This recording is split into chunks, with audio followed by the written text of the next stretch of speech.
गृहस्थ धर्म में भी यदि हम बहुत ब्रह्मचर्यहीन हो चुके हैं तो थोड़ा थोड़ा ब्रह्मचर्य का अभ्यास करके हम पुष्ट बने तो फिर हम आगे गृहस्थ धर्म का निर्वाह कर सकते हैं। समझ रहे?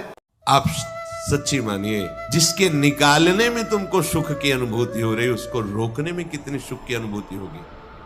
उन्मत्त हो जाओगे, बहुत जल्दी आपके सारे के सारे करण भगवदाकार होने लगेंगे यदि आप ब्रह्मचर्य का पालन करेंगे।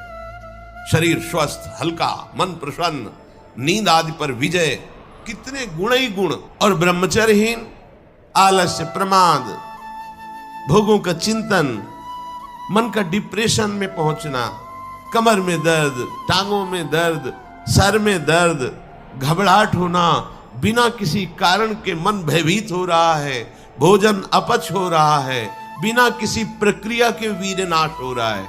विचारवान बनो, ब्रह्मचर्य का पालन करो। मतलब हमारी प्राण शक्ति को थोड़ा सा व्यायाम के द्वारा एक बल मिलता है, और कुछ आहार नियंत्रण कि हम इधर उधर की वस्तुएं न खाएं। मुख्य बात है चिंतन बदलना, ये सब गौड़ बात है। मुख्य बात है चिंतन बदलना। यदि हमारा चिंतन विषय लोलुप बना रहा तो चाहे जितना सात्विक भोजन करो, चाहे जितना आप नहाओ धो पवित्र व्यायाम सब, लेकिन आप रोक नहीं सकते, क्योंकि चिंतन है। चिंतन बदलना अति आवश्यक है। उसके बदलने के लिए सत्संग, शास्त्र स्वाध्याय, नाम जप तीनों आवश्यक है। सत्संग और शास्त्र स्वाध्याय और नाम जप। भले गृहस्थी में हो, 30 मिनट अगर हम शास्त्र स्वाध्याय कर लें, मानो श्री स्वामी राम सुखदास जी की टीका जो की हुई गीता है, वो अमृत है साधकों के लिए। चाहे गृहस्थ हो चाहे विरक्त हो, जरूर स्वाध्याय करना चाहिए।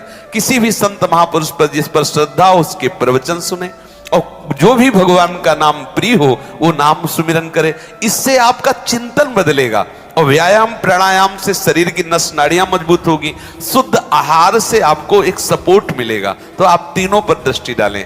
आहार ठीक हो, भजन साधन से चिंतन आप अपना ठीक कीजिए, और संकल्प दृढ़ निश्चय के द्वारा उन अशुभ क्रियाओं को दूर कीजिए। जो अशुभ क्रियाएं आप करते रहें तो आप सुधर जाएंगे। नहीं तो देखो कुछ दिनों बाद ऐसा होने लगेगा, आप देखना आपकी विचार शक्ति लुप्त हो जाएगी। आपके अंदर बिना किसी कारण के शंका बनी रहेगी, भय बना रहेगा, घबराहट बनी रहेगी, हर व्यक्ति से बात करने में चिड़चिड़ापन है, मतलब कितनी तरह की परेशानियां आ जाएंगी। किसी आयुर्वेदिक वैद्य से मिलकर के अगर ज्यादा परिस्थिति खराब हो तो कोई औषधि ले लो। कोई आसपास आयुर्वेदिक वैद्य हो जिनसे आप सलाह करो, वो धातु पुष्टता की आपको औषधि दें, पर आप किसी भी तरह की चेष्टा ना करें। कुछ दिन अगर आप गृहस्थ भी हैं, आपकी पत्नी भी है, तो भी आप कुछ दिन संयम धारण करें, जिससे आप परिपक्व हो जाएं, फिर जैसा प्रभु प्रेरणा करे। लेकिन इस समय जैसे हमारे हाथ में चोट लग जाए तो फिर कुछ दिन सेवा निवृत्त हो जाए, उसको पुष्ट स्वास्थ्य को खराब करे।